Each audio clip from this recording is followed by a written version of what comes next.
Today's video has been sponsored by EveryPlate.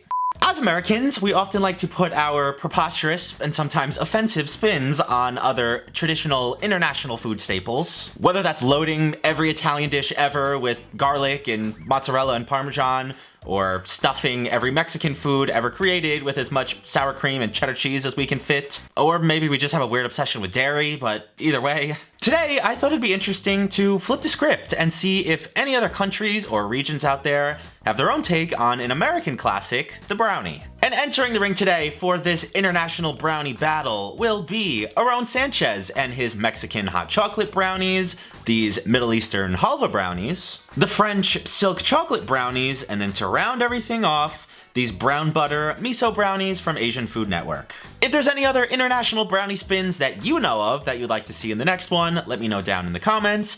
But for right now, let's get right into this one.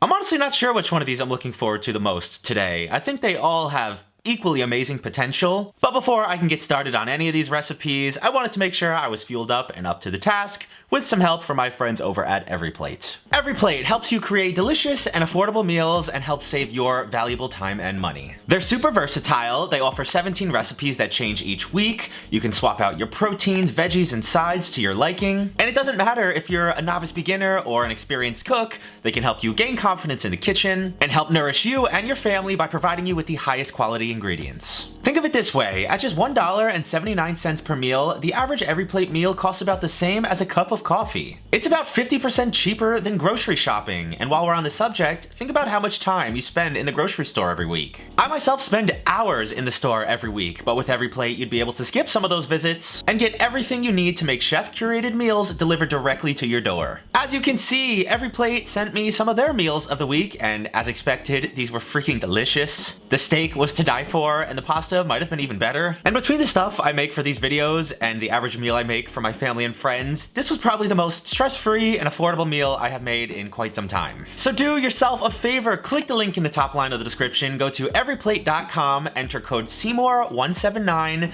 and get started with EveryPlate for just $1.79 per meal. And of course, thank you so much to EveryPlate for sponsoring today's video.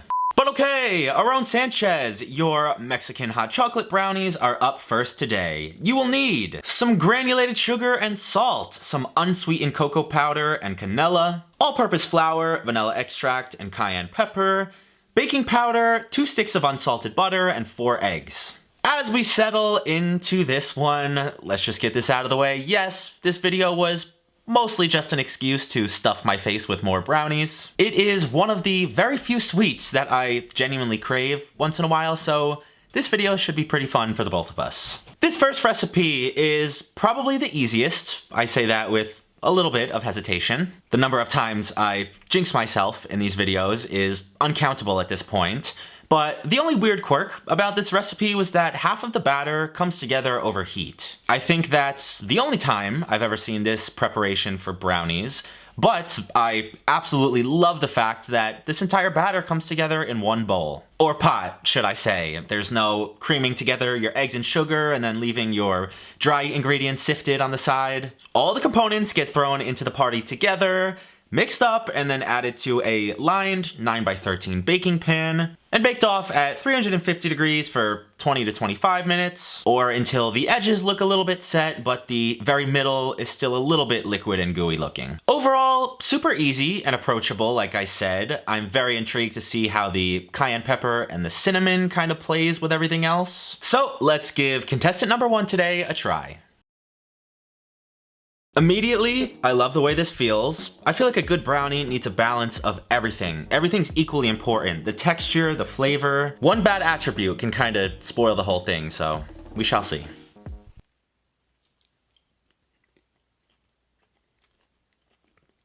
Oh yeah. Whoa. This was freaking delicious from the first second of that bite. It's got the perfect fudgy chewiness. It is a really nice balance between the bitter cocoa and the sugar. But as it finishes and it leaves your mouth, you get that little bit of heat. It leaves you salivating and wanting more, the combination of the heat and the salt. It is so good. I'm trying to stop myself from finishing the whole thing before I can review it fully. This is absolutely delicious. Everyone needs to try this if you are a brownie fan. We are starting off incredibly strong today. Maybe the strongest we've ever started, ever.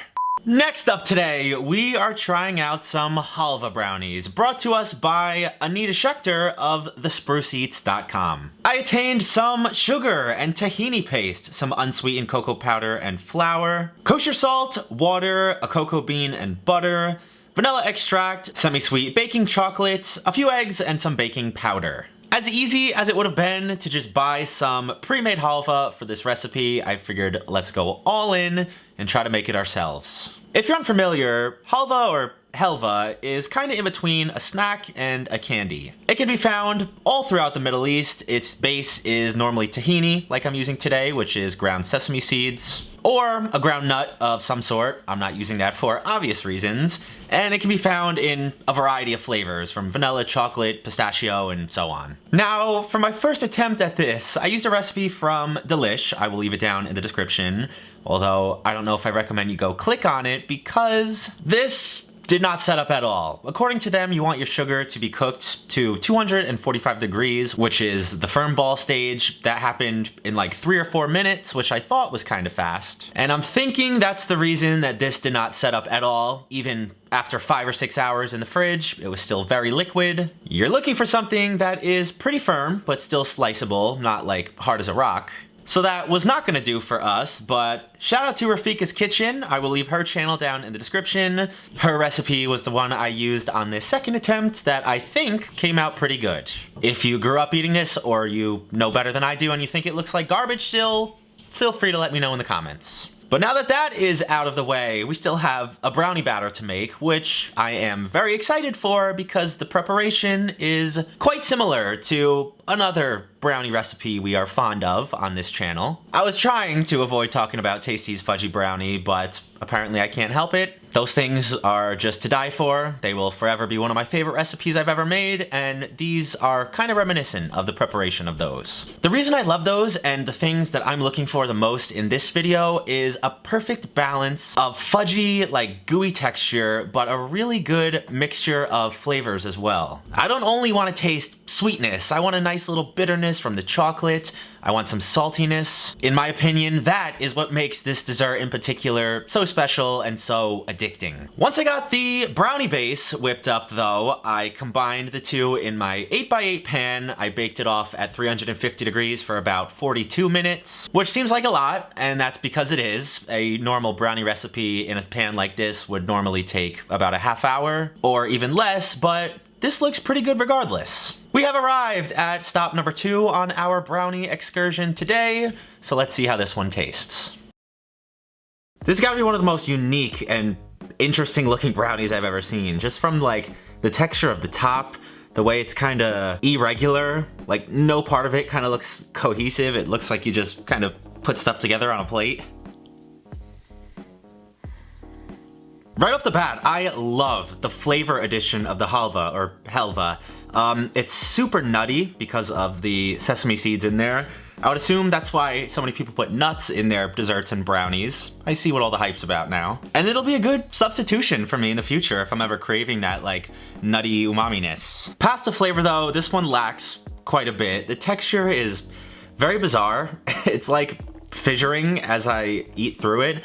I think it's overcooked. I think the batter itself was really dry. I tried my best to spread it evenly and like press it down in there, but it still kind of crumbled apart. This one's a little bit weird. Don't think this is one I'd remake in its current form. I do love the bitterness of the outside and the crunchiness, but just the texture throughout, something's off. This is all great research nonetheless, so let's keep it moving.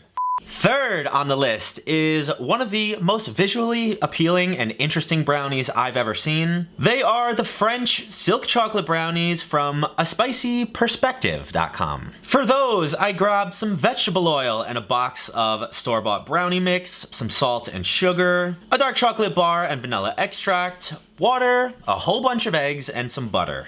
I know, I felt a whole number of you gasp when I just said that we are using a box of store-bought brownie mix. But they do mention to buy a good quality one. There are some decent brands out there. And I have a feeling the majority of the draw about this one is going to be the top half, which is a chocolate mousse. I just whipped up the box with the oil, eggs, and water. Cook yours for however much time and at whatever temperature that yours suggests. And then set it to the side and let it cool while we whip up this incredible looking mousse. The order in which this fluffy bit of magic comes together is first your butter and sugar creamed together, along with the vanilla, salt, some of the melted chocolate, and then one by one, 4 eggs. You may be asking yourself, why did you take out the hand mixer for this one when normally you just use your stand mixer? And to that I would say, I just wanted a workout and to switch things up a little bit. But really, I had no idea how long this would take because I ended up mixing for almost 20 minutes until my arm was falling off my body.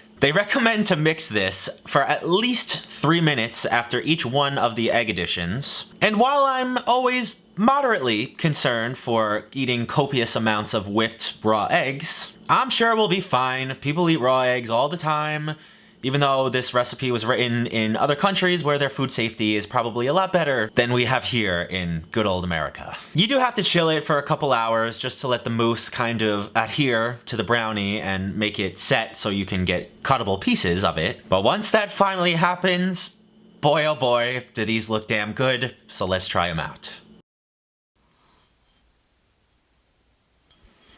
I am excited.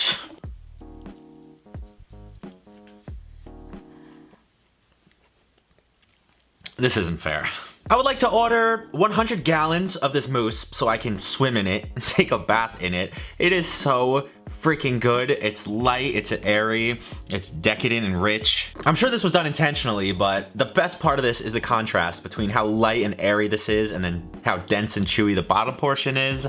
This is unreal. But even though it is one of the best mousse recipes I've ever made or eaten, I gotta dock it a lot of points because of the box brownie. I can't help it. It's okay. I mean, it's not bad, but I can very easily tell it's a store-bought one. It's very bland. The flavor is like just one note, kind of faintly chocolatey. But if you put this mousse on top of around Sanchez's or on top of Tasty's fudgy brownies, wow. And lastly today, we've got the brown butter miso brownies from AsianFoodNetwork.com. If you'd like to make them, grab some all-purpose flour and white chocolate, some very dark chocolate and some light brown sugar, vanilla extract and butter, some miso paste, and a couple of eggs. This one probably comes in second in terms of quickness and easiness. You have to chop up your 2 different kinds of chocolate, melt them both over a double boiler. Normally I would suggest you just stick them in the microwave for 30 seconds to a minute, but I have to do what these recipes say today. Brown up your stick of butter and make sure to get it off of the heat so those milk solids don't get quite too dark. And then just mix everything together. Now, one of the reasons I left this recipe towards the end is because recently miso has just become a weird obsession that I find myself slipping into so many foods. If I'm eating any seafood, I make a little miso dipping butter.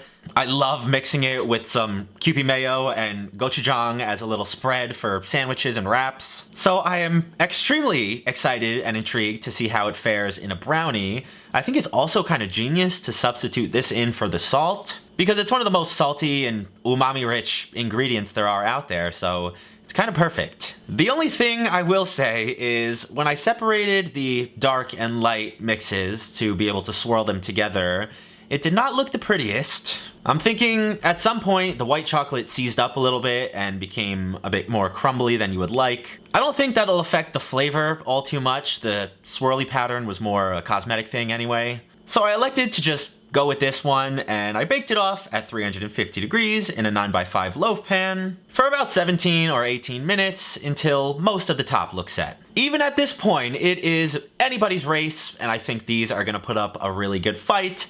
So let's see how these guys came out.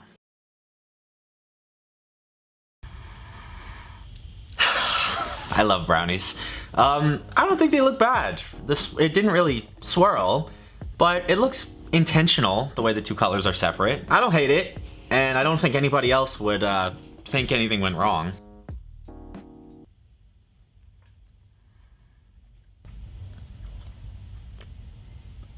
I'm trying to process what I just ate. My brain is not computing something. My first instinct was actually that it didn't taste that good. I don't know why, like I had an adverse reaction. And then as I was chewing it, I was like, okay, This is not too bad. But then the finish is extremely miso-y. I don't know if the combinations of flavors are just like shorting my brain out, or it just doesn't work that well in this application. I really wanted it to though, I'm kind of bummed. There's something unpleasant about the initial hit. It could very well be that I fudged up the white chocolate portion and that is what's giving it an off flavor at first. But even past that, like, the aftertaste is a little strange. The texture is very nice. If I was just handed this, I would assume it was just someone's attempt at fudge than brownie, which is not a bad thing at all. What a weird outcome. I really didn't expect this at all. It might have to be revisited one day, but as of now, just like a weird question mark of a recipe. I hope you guys enjoyed today's video. If you did, leave me a big old like. If you liked this video concept where I take a international tour of a classic American food, let me know down in the comments. Let me know maybe some other ideas or recipes I should try with this. Thank you so much to Everyplate for sponsoring this one. Follow me over on Twitter and Instagram if you do not already, and other than that, have a fantastic weekend, and I will see you right back here next time. Peace!